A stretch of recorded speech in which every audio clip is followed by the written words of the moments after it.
വിനോദസഞ്ചാരികളുടെ ഇഷ്ടകേന്ദ്രങ്ങളിലൊന്നാണ് Perinthalmanna കൊടികുത്തിമലയിലെ eco tourism കേന്ദ്രം.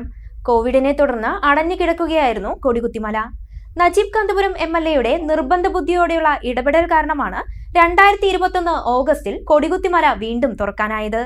അടിസ്ഥാന സൗകര്യങ്ങൾ വികസിക്കപ്പെട്ട ഈ എക്കോ ടൂറിസം കേന്ദ്രത്തിൽ നിന്നുള്ള വരുമാനം പ്രതിവർഷം 1 കോടി രൂപയിലേക്ക് ഉയർന്നു. ഇനിയും വികസനത്തിന്റെ വലിയ പ്രതീക്ഷയാണ് കൊടികുത്തിമലയിൽ.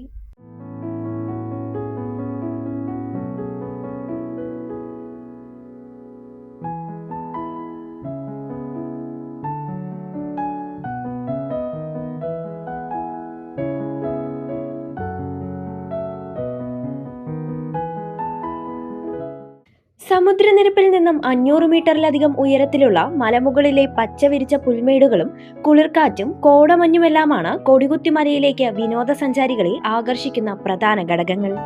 ദിവസവും അനേകം വിനോദസഞ്ചാരികളാണ് കൊടികുത്തിമലയിലെത്തുന്നത്.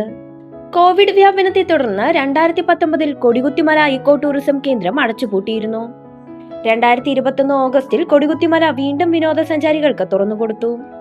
ഒരു ഘട്ടത്തിലും തുറക്കാൻ സാധ്യതയില്ലാതിരുന്ന വിനോദസഞ്ചാര കേന്ദ്രം നജീബ് കാന്തപുരം MLA നിർബന്ധ ബുദ്ധിയോടെയുള്ള ഇടപെടൽ കൊണ്ടാണ് തുറക്കാനായത്. വൈകാതെ അടിസ്ഥാന സൗകര്യങ്ങളും ഒരുക്കിയത് വിനോദസഞ്ചാരികളുടെ എണ്ണം വർദ്ധിക്കുന്നതിന് കാരണമായി.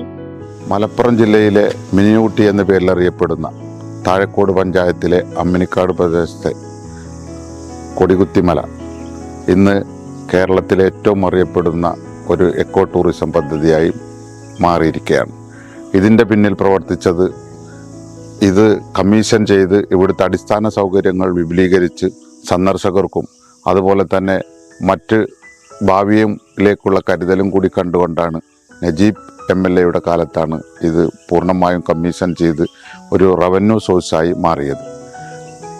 കൊടികുത്തിമല ഇക്കോ ടൂറിസം പദ്ധതി എന്ന് പറയുന്നത് ഒരുപാട് സാധ്യതകളുള്ള പദ്ധതിയാണ്.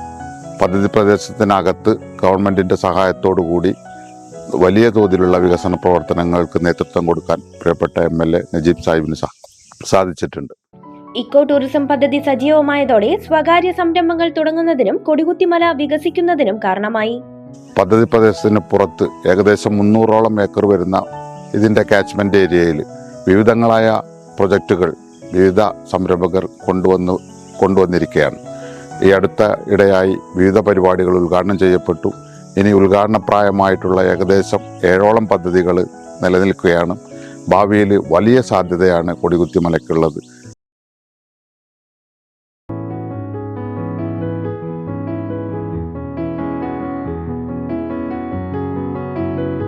ഞാൻ വനം സംരക്ഷണ സമിതിയുടെ പ്രസിഡൻ്റാണ്. നമ്മുടെ എക്കോ ടൂറിസത്തിൽ ഏറ്റവും കൂടുതൽ സഞ്ചാരികൾ വരുന്ന കാലം മൺസൂണാണ്. മൺസൂൺ കാലത്താണ് ഏറ്റവും കൂടുതൽ സഞ്ചാരികൾ വരുന്നത്.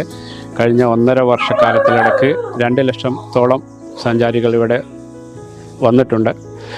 സഞ്ചാരികൾക്ക് വേണ്ട അടിസ്ഥാന സൗകര്യങ്ങൾ പരമാവധി ഒരുക്കിയിട്ടുണ്ട്. ഇനിയും പലതും ഒരുക്കാനുണ്ട്. വനം സംരക്ഷണ സമിതിയുടെ ഭാഗത്തു നിന്ന് ഡിപ്പാർട്ട്മെൻറ്റ് കൊണ്ടുവരുന്ന പ്രവർത്തനങ്ങൾക്കും അതേമാതിരി നാട്ടുകാരുടെ ഭാഗത്തു നിന്ന് എല്ലാ സഹകരണവും ഉണ്ടായിരിക്കുന്നതാണ്. വിനോദസഞ്ചാരികളുടെ ഇഷ്ടകേന്ദ്രങ്ങളിലൊന്നായ കൊടികുത്തിമലയിലെ പ്രതിവർഷ വരുമാനം 1 കോടി രൂപയിലേക്ക് ഉയർന്നു. ഇതിന്റെ ഭാഗമായി നിയമസഭാ വനം പരിസ്ഥിതി സബ്ജക്ട് കമ്മിറ്റി അംഗങ്ങൾ കൊടികുത്തിമല സന്ദർശിച്ചിരുന്നു. ട്രക്കിംഗ് സൗകര്യം, electronics vehicle service, residential camp site നിർമ്മാണം ഉൾപ്പെടെയുള്ള പദ്ധതികൾ ആസൂത്രണം ചെയ്തു വരികയാണ്.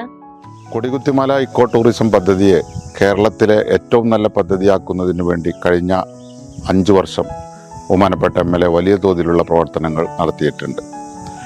വനം പരിസ്ഥിതി ടൂറിസം സബ്ജക്റ്റ് കമ്മിറ്റി, നിയമസഭ അംഗീകരിച്ചിട്ടുള്ള സബ്ജക്റ്റ് കമ്മിറ്റി ഇവിടെ ബഹുമാനപ്പെട്ട അന്നത്തെ വനം വകുപ്പ് മന്ത്രി ശശീന്ദ്രൻ്റെ നേതൃത്വത്തിലെത്തുകയും എൽദോസ് കുന്നപ്പള്ളി, ബഹുമാനപ്പെട്ട നജീബ് കാന്തപുരം MLA തുടങ്ങിയ സബ്ജക്റ്റ് കമ്മിറ്റി അംഗങ്ങൾ ഇവിടെ എത്തുകയുണ്ടായി.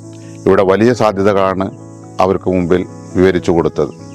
കൊടികുത്തിമലയുടെ പ്രകൃതി സൗന്ദര്യം വയോജനങ്ങൾക്കും ഭിന്നശേഷിക്കാർക്കും അതുപോലെ തന്നെ കുട്ടികൾക്കും ഒക്കെ ആസ്വദിക്കുന്നതിന് വേണ്ടി ഇലക്ട്രിക് വാഹന സൗകര്യം ഏർപ്പെടുത്താനും അതുപോലെ തന്നെ റെസിഡൻഷ്യൽ പാക്കേജിൻ്റെ ഭാഗമായി ആളുകൾക്ക് ഇവിടെ താമസിച്ച് കാര്യങ്ങൾ ആസ്വദിക്കുന്നതിന് വേണ്ടിയുള്ള പദ്ധതി ആവിഷ്കരിക്കണം എന്നുള്ളിടത്താണ് എത്തിയിട്ടുള്ളത്.